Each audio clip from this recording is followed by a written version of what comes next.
हम तेरे बिन अब रह नहीं सकते, तेरे बिना। एक ऐसा सिंगर जिसने बचपन से बहुत संघर्ष किया, छोटी सी उम्र में ही बन गया वो करोड़ों लोगों का चहेता और गुरु।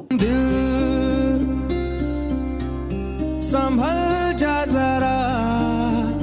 उनकी लोकप्रियता ऐसी कि बड़े से बड़ा म्यूजिक डायरेक्टर और फिल्म निर्माता इनसे अपना गाना गवाना चाहता है। इनके गाने के बिना फिल्म को माना जाता है बिल्कुल अधूरा। जो तू मेरा हमदर्द है,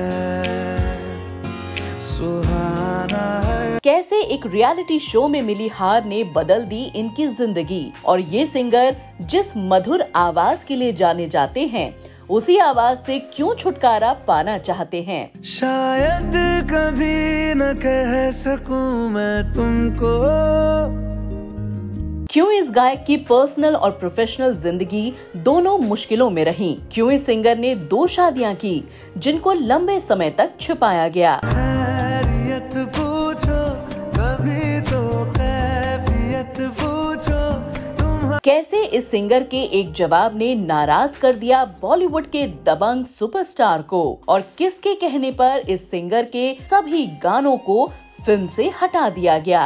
जो भेजी थी दुआ वो जाके आसमां।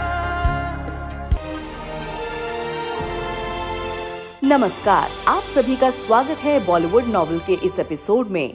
मैं फिर भी तुमको चाहूंगा, मैं फिर भी तुम। आज हम बात कर रहे हैं एक ऐसे गायक की जिसकी मधुर आवाज और संगीत ने नेता, अभिनेता सभी को झूमने पर मजबूर कर दिया। इनके सुर संगीत के आगे फेल हो गए पुराने संगीतकार। जी हाँ, हम बात कर रहे हैं संगीत घराने से आने वाले साधारण से लड़के की, जिसको दुनिया ने अरिजीत सिंह के नाम से जाना।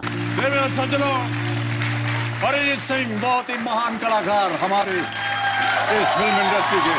Arijit Singh is in the house. Arijit Singh का जन्म 25 अप्रैल 1987 को पश्चिम बंगाल के जियागंज मुर्शिदाबाद में हुआ था। अरिजीत सिंह के पिता का नाम कक्कड़ सिंह सिख है। वो एक जीवन बीमा निगम में काम करते थे। इनकी माँ का नाम अदिति सिंह है। माँ एक घरेलू महिला है, लेकिन वो संगीत की अच्छी समझ रखती हैं और वो गायिका होने के साथ साथ बहुत अच्छा तबला वादन भी करती हैं। इनके परिवार के लोग संगीत से जुड़े हुए हैं और शायद यही वजह रही कि अरिजीत सिंह को बचपन से ही संगीत का बहुत शौक रहा। सजदा तेरा कर ना सकूं तो बंदगी। अरिजीत सिंह ने अपनी स्कूल की पढ़ाई राजा विजय सिंह हाई स्कूल से पूरी की और आगे की पढ़ाई इन्होंने श्रीपत सिंह कॉलेज से पूरी की है। अरिजीत सिंह पढ़ाई में एक अच्छे स्टूडेंट थे, लेकिन उनका मन पढ़ाई से ज्यादा संगीत में लगता था। संगीत में अरिजीत सिंह की दीवानगी को देखते हुए इनके माता पिता ने इनको काफी सपोर्ट किया और इनको प्रोफेशनल ट्रेनिंग दिलाने का फैसला किया। ना हो के भी करीब तू हमेशा पास। अरिजीत सिंह ने अपनी संगीत की ट्रेनिंग हजारीलाल ब्रदर्स से ली थी। उस्ताद राजेंद्र प्रसाद हजारी ने उनको इंडियन क्लासिकल म्यूजिक सिखाया। उस्ताद धीरेन्द्र प्रसाद हजारी ने उनको तबला वादन सिखाया और उस्ताद वीरेंद्र प्रसाद हजारी ने अरिजीत सिंह को पॉप संगीत के गुर सिखाए। अरिजीत सिंह को अव्वल दर्जे की संगीत शिक्षा मिली थी। अरिजीत सिंह की आवाज में जादू था। उनकी मधुर आवाज दिल को छू जाती थी। शिक्षा पूरी होने के बाद अब अरिजीत को इंतजार था एक मौके का, जो इनको सफलता की तरफ लेकर जाए। मिला हूँ अब जो तुमसे है दिल को मेरे कसम से। साल 2005 में अरिजीत सिंह ने राजेंद्र प्रसाद हजारी के कहने पर मुंबई में एक रियलिटी शो फेम गुरुकुल का ऑडिशन दिया। इस शो में अरिजीत सिंह की आवाज जजों के दिलों को छू रही थी। ऐसा लग रहा था कि अरिजीत सिंह ये शो जीत जाएंगे, लेकिन अंत में वोटिंग की कमी के चलते अरिजीत सिंह फाइनल में ये शो हार गए। तू ही है आशिकी, तू ही आवारगी, तू ही है जिंदगी। इस शो में अरिजीत सिंह 6 नंबर पर रहे। शो में मिली हार से ये काफी उदास हो गए। वो ये सोचते थे कि इतनी मेहनत के बाद भी लोग उनको पसंद नहीं कर रहे, लेकिन अरिजीत के मनोबल को बढ़ावा दिया संगीतकार शंकर महादेवन ने। उन्होंने अरिजीत को काफी समझाया और उनको अपने साथ काम करने का वादा किया और बहुत जल्दी ही उन्होंने हाई स्कूल म्यूजिकल 2 एल्बम में अरिजीत सिंह से गाना गवाकर अपना वादा पूरा किया। लेकिन ये एल्बम कुछ खास न चल सकी। छोड़ दिया वो रास्ता जिस रास्ते। रियलिटी शो फेम गुरुकुल की परफॉर्मेंस को फिल्म निर्माता संजय लीला भंसाली ने भी देखा। भंसाली जी को अरिजीत की आवाज पसंद आई तो उन्होंने भी अरिजीत से अपनी फिल्म सांवरिया के लिए एक सॉन्ग रिकॉर्ड करा लिया। लेकिन अफसोस कि स्क्रिप्ट में बदलाव की वजह से इस सॉन्ग को हटा दिया गया। अरिजीत सिंह सफलता का स्वाद चखना चाहते थे, लेकिन किस्मत उनके साथ अजीब खेल खेल रही थी। थोड़ी जगह दे दे मुझे तेरे पास कहीं रह। इसके बाद अरिजीत सिंह को टिप्स कंपनी की तरफ से एक सॉन्ग रिकॉर्ड करने का ऑफर मिला। ये म्यूजिक एल्बम सॉन्ग रिकॉर्ड हुआ, लेकिन किन्हीं पर्सनल कारणों की वजह से इस एल्बम को लॉन्च ही नहीं किया गया। अब अरिजीत सिंह के लिए कठिन समय था। उनकी किस्मत उनका साथ नहीं दे रही थी। मोहब्बत बरसा देना तू सावन आया है तेरे और। इसके बाद उन्होंने एक अन्य रियलिटी शो 10 के 10 ले गए दिल में हिस्सा लिया, जो कि संगीत का ही शो था और इसमें फेम गुरुकुल और इंडियन आइडल के विजेताओं के बीच मुकाबला था। इस पूरे शो में अरिजीत ने अपनी पूरी जान लगा रखी थी और इस बार किस्मत ने उनका साथ दिया और अरिजीत सिंह ये म्यूजिकल शो जीत गए। मैं ढूंढने को जमाने में जब वफा निकला मैं ढूंढ। शो जीतने के बाद अरिजीत सिंह को सिर्फ एक पॉपुलर एल्बम में गाने का मौका मिला। इतनी सफलता के बाद भी अरिजीत को काम नहीं मिल रहा था। बॉलीवुड में कई बड़े सिंगर्स पहले से ही लाइन में थे, तो ऐसे में अरिजीत का नंबर आना बहुत मुश्किल था। तो मुझे छोड़कर जो तुम जाओगे जो तुम। अरिजीत बिना काम के मुंबई जैसे शहर में अपना पालन पोषण कैसे करते, इसलिए अरिजीत सिंह ने उस समय कई म्यूजिक डायरेक्टर्स के साथ रहकर उनके लिए काम करने का फैसला किया, जिसमें प्रीतम चक्रवर्ती, शंकर एहसान लॉय और विशाल शेखर जैसे दिग्गज म्यूजिक डायरेक्टर्स थे। अरिजीत सिंह इनके लिए काम करते, इनकी म्यूजिक एल्बम को बनाने में मदद करते। इस काम से अरिजीत को रहने खाने पीने लायक इनकम हो जाती थी। साल 2010 में प्रीतम को 16 फिल्म में अपना संगीत देना था। काम ज्यादा होने की वजह से प्रीतम ने सोचा कि क्यों ना हम कुछ गाने अरिजीत से ही रिकॉर्ड करवा लें। प्रीतम का जाने अनजाने में लिया गया ये फैसला अरिजीत सिंह की जिंदगी बदलने वाला था। बेख्याली में भी तेरा ही ख्याल आए। प्रीतम ने अरिजीत सिंह से मर्डर 2 फिल्म का एक गाना रिकॉर्ड कराया और यही गाना इनका बॉलीवुड में डेब्यू सॉन्ग बना और इनकी जिंदगी का टर्निंग पॉइंट भी। इस सॉन्ग ने अरिजीत की जिंदगी को बदल दिया। ये गाना था दिल संभल जा जरा। संभल जा जरा। अरिजीत की किस्मत ने इस बार उनका साथ दिया और इसके बाद अरिजीत सिंह एजेंट विनोद फिल्म में सॉन्ग राब्ता गाना गाते हुए नजर आए, जिसको काफी लोकप्रियता मिली। कहते हैं खुदा ने इस जहां में सभी के लिए किसी न किसी को है बनाया।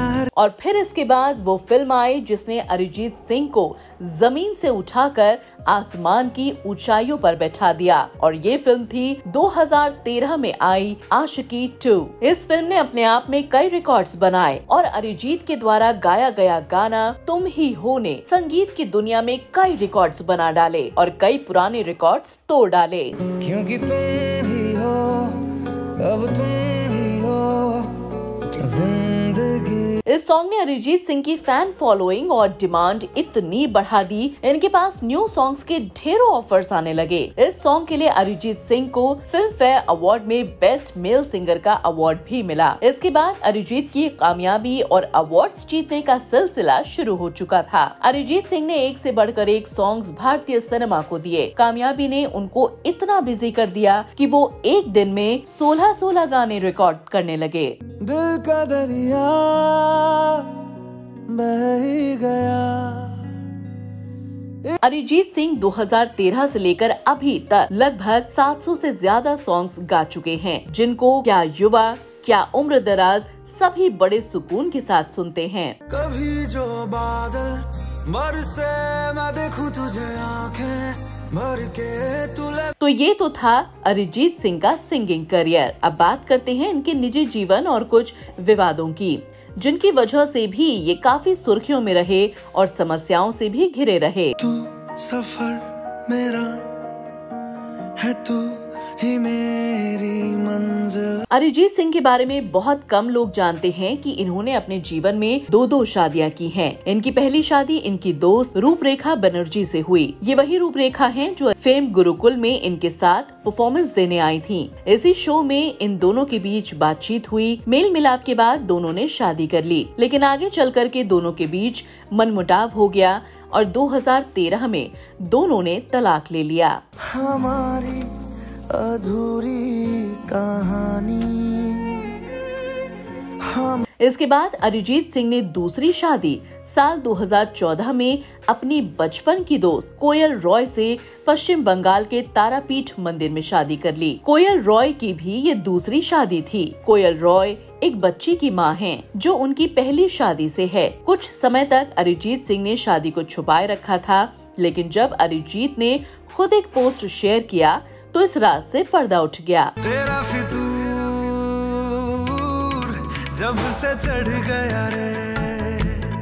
अब बात करते हैं अरिजीत सिंह और सलमान खान के बीच हुए विवाद की। साल 2014 में एक अवार्ड समारोह को सलमान खान और रितेश देशमुख होस्ट कर रहे थे। इस अवार्ड फंक्शन में जब बेस्ट मेल अवार्ड विजेता के तौर पर अरिजीत सिंह का नाम बोला गया, अरिजीत सिंह को उस समय स्टेज तक पहुंचने में कुछ सेकंड ज्यादा लग गए। इसी बात पर सलमान खान ने अरिजीत सिंह से पूछा कि सो गए थे क्या, तो बदले में मजाक में अरिजीत सिंह ने बोल दिया कि आप लोगों ने ही सुला दिया था। तो ऐसे में सलमान ने जवाब दिया, जब ऐसे गाने गाओगे तो लोग सो ही जाएंगे।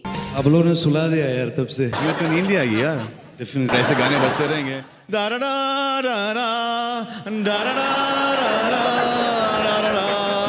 इस पूरे प्रकरण में अरिजीत सिंह ने कुछ भी ऐसा नहीं बोला था, लेकिन सलमान इस बात को दिल से लगा बैठे। उनको लगा कि अरिजीत सिंह का बिहेवियर उनके लिए सही नहीं था। इसीलिए इस विवाद के बाद सलमान खान ने अपनी सभी फिल्मों से अरिजीत सिंह के सभी गानों को रातों रात हटवा दिया। जिन फिल्मों से अरिजीत सिंह के गाने हटाए गए थे वो फिल्में थीं किक, बजरंगी भाईजान, प्रेम रतन धन पायो और सुल्तान। ये सभी फिल्में बॉक्स ऑफिस पर अच्छी खासी सफल रही थीं।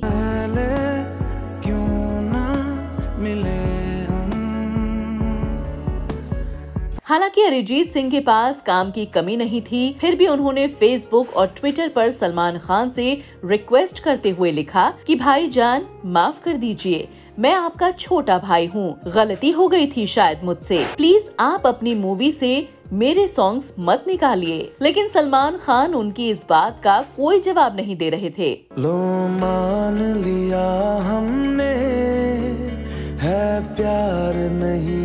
दोस्तों, आपको क्या लगता है कि इस पूरे विवाद में गलती किसकी थी?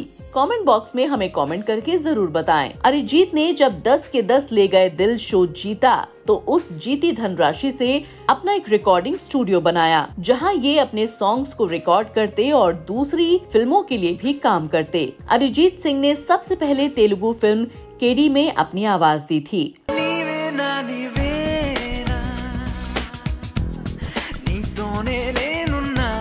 इसके अलावा अरिजीत एक NGO से भी जुड़े हुए हैं। यहाँ ये अपनी कमाई का एक हिस्सा दान करते हैं, ताकि गरीब मजबूर लोगों की मदद हो पाए। अरिजीत सिंह ने हिंदी, तेलुगु, मराठी, गुजराती भाषा में अपनी आवाज दी है। साथ ही एक टीवी सीरियल मधुबाला, एक इश्क एक जुनून और बंगाली शो दादागिरी में अपनी आवाज दी है। इतनी सफलता और चकाचौंध के बाद भी अरिजीत को सिंगिंग से ज्यादा म्यूजिक कंपोज करने में मजा आता है। तू ही ये मुझको बता दे, चाहूं मैं आना। अरिजीत सिंह कहते हैं कि अगर इंडस्ट्री में कुछ ही सिंगर गाना गाते रहेंगे तो बाकी सिंगर्स को मौका कैसे मिलेगा, इसलिए वो सिंगिंग से ज्यादा म्यूजिक कंपोज करने पर ध्यान देते हैं। अरिजीत सिंह अपना एक संगीत महाविद्यालय खोलना चाहते हैं। अरिजीत सिंह बहुत साधारण रहन सहन करते हैं। अरिजीत एक सुपरस्टार हैं, एक सुपर सिंगर हैं।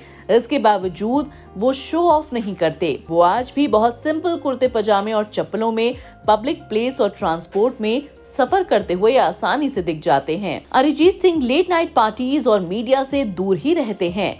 वो सोशल मीडिया पर मौजूद हैं, लेकिन वहाँ कम ही एक्टिव हैं। मिलने है मुझसे आई, फिर जाने क्यों तन्हाई। तो ये थी अरिजीत सिंह की जिंदगी की कहानी। इस मुकाम को हासिल करने के लिए उन्होंने काफी असफलता देखी, विवाद देखे और कई बार अपनी आलोचना भी झेली, लेकिन अरिजीत सिंह हर मुसीबत से बाहर आए और आज तक लोगों को एक से बढ़कर एक गाने दे रहे हैं। मैं तेनू समझावा कि ना तेरे बिना लगदा। दोस्तों, आज का हमारा ये शो आपको कैसा लगा, हमें कमेंट करके जरूर बताएं और ऐसी ही सच्ची बायोग्राफीज के लिए हमारे चैनल को सब्सक्राइब करना न भूलें। आपका प्यार यूं ही बना रहे, उसके लिए आपका धन्यवाद। अच्छा चलता हूँ, दुआओं में याद रखना मेरे जिक्र।